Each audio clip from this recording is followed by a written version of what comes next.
The night I walked on water, what I was really thinking. The day had been exhausting. The crowds had been immense. 5,000 men, plus women and children, all hungry for food, hungry for miracles, and dangerously hungry for a king.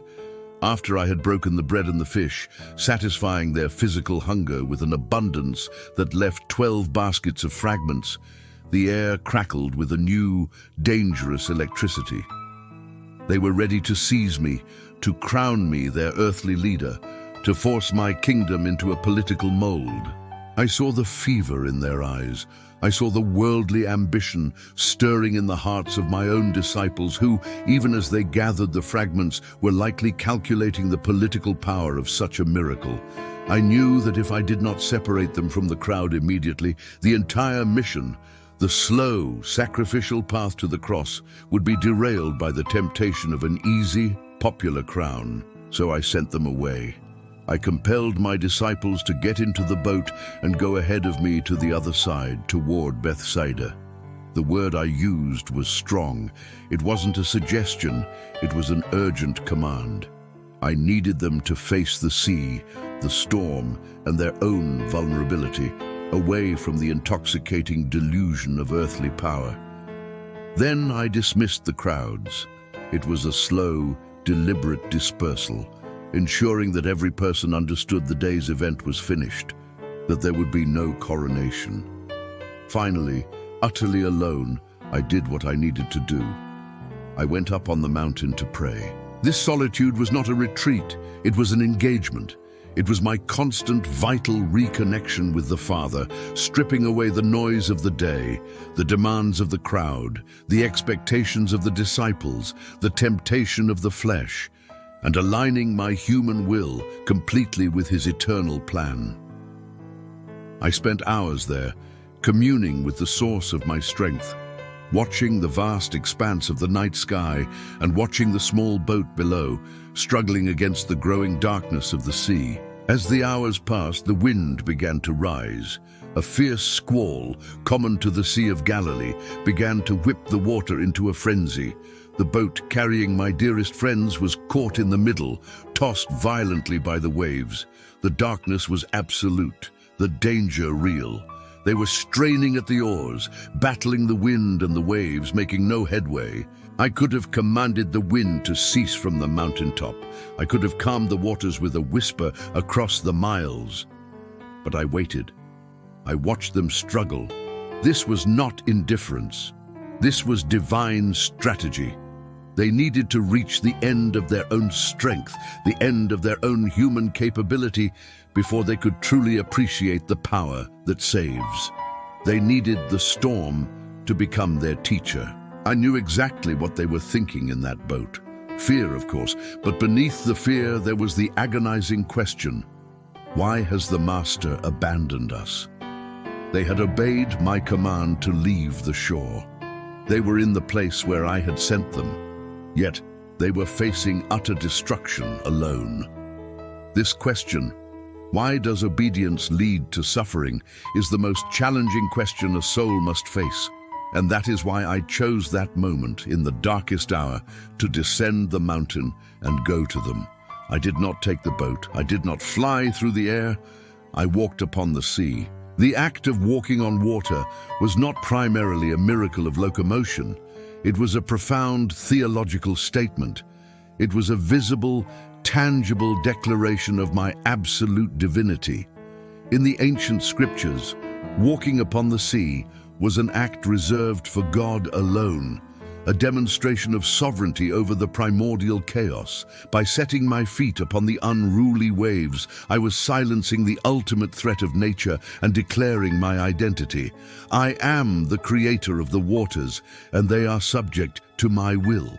The waves that threatened to swallow them were merely a temporary flaw for the Son of Man. As I approached the boat, it was the fourth watch of the night, the hour just before dawn, the deepest, most exhausted and most terrifying hour for the sailor. The wind was howling, the boat was pitching, and their minds were worn thin by fear and effort. And then they saw me. But the sight of me did not bring instant relief. It brought a new, deeper terror. They did not see their master. They saw a ghost. They cried out, "It is a phantom." This was what I was really thinking as I walked. The greatest barrier to my help is often not the physical storm, but the spiritual delusion. Their minds, consumed by fear, could not recognize the divine walking toward them. The very act meant to save them became the source of their greatest panic. I immediately spoke to cut through their fear. "Be of good cheer. It is I. Do not be afraid." The word I used, ego eimi in the Greek, was not merely "it is I, your friend Jesus." It was the echo of the Old Testament declaration, "I am."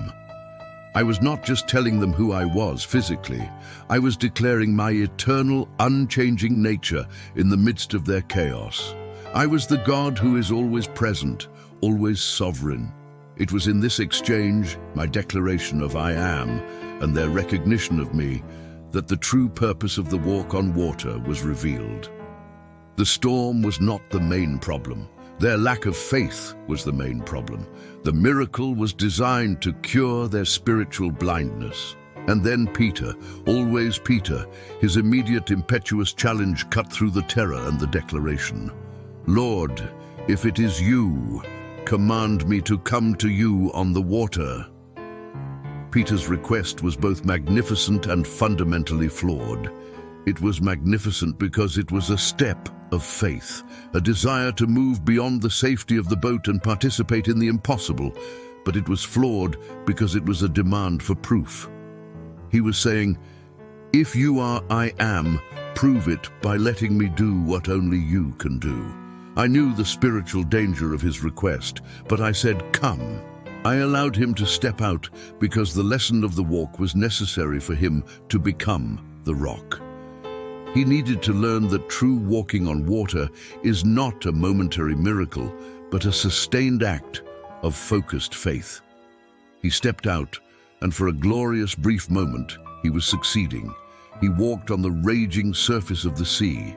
He was the only man in history, besides myself, to ever cheat the laws of nature by sheer act of faith. But then he looked away.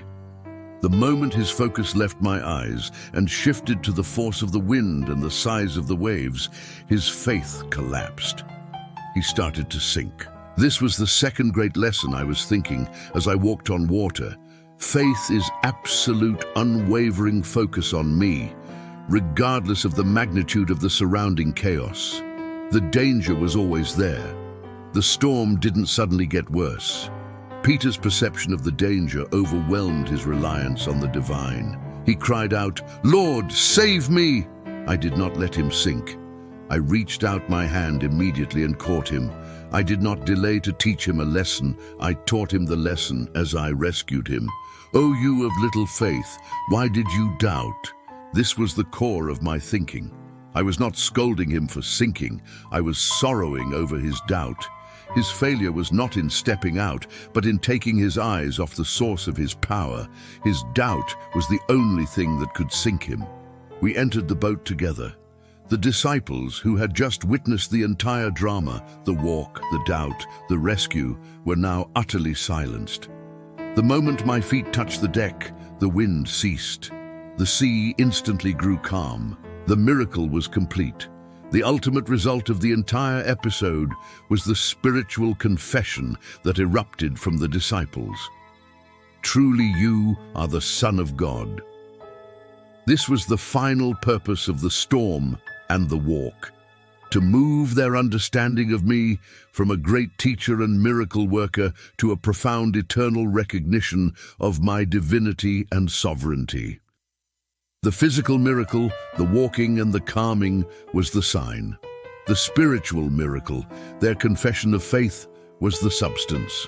Do you feel like Peter in the boat, or worse, sinking into the water? Did you step out on faith only to have your focus shift to the storm around you? If this narrative of my absolute presence in your darkest hour strengthens your focus and renews your trust, I invite you to subscribe now.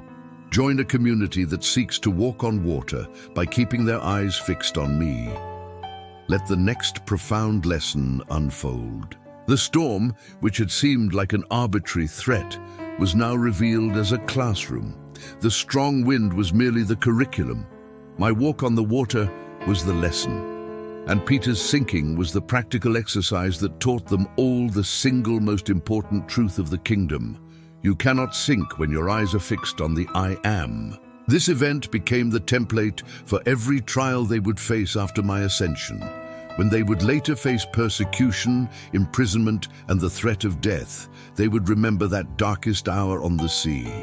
They would remember my voice cutting through the wind. I am, do not be afraid. They would remember that I am not confined to the comfort of the shore. I meet them right in the midst of their impossible, life-threatening storm. My thoughts during that walk were not on the coldness of the water, the strength of the wind, or the simple physics of the miracle. My thoughts were entirely on them. I was thinking, my disciples must learn that I am Lord over their chaos. I must show them that my power is available for their deepest fears, not just their physical needs. I must separate them from the false kingship of the world and anchor their faith in my spiritual sovereignty. I knew that Peter's ultimate restoration would require him to remember that moment of profound failure and immediate rescue. His sinking was crucial because it taught him that his salvation depended entirely on my outstretched hand, not on his momentary bravery. The shame of his doubt would be replaced by the memory of my instant grace. He was saved by my mercy, not his merit. The boat, the raging sea, the mountain of prayer, the ghost, the sinking, the rescue, the calm. It was all a deliberate, compassionate act of a teacher, transforming terrified followers into confident apostles. The storm was not a mistake. It was the perfect moment for the perfect lesson. And what happened when we reached the shore? The disciples, having passed through the fire and the water, stepped out of the boat as different men. They understood that the Son of God commands not only the fish and the bread, but also the very laws of nature and the internal storms of the human heart. The lesson for you today is this: do not fear the storm that I send you into. If you are in the center of the sea, struggling, making no headway, and I appear to you in the darkest hour, do not mistake me for a phantom. Do not be satisfied with the safety of the boat, and if you dare to step out, keep your eyes fixed on me. For the moment your focus shifts from the I am to the circumstance, you begin to sink. But know this: even when you sink, my hand is closer than you imagine. I will not let you drown. I will save you and gently ask you to analyze your doubt, not to condemn you, but to strengthen your focus for the next inevitable wave. The walk on water was the ultimate masterclass in focus, sovereignty, and grace. It was the night they learned that their king reigns not from a throne of gold, but from a position of absolute power over the deepest chaos of the world. And that is what I was really thinking.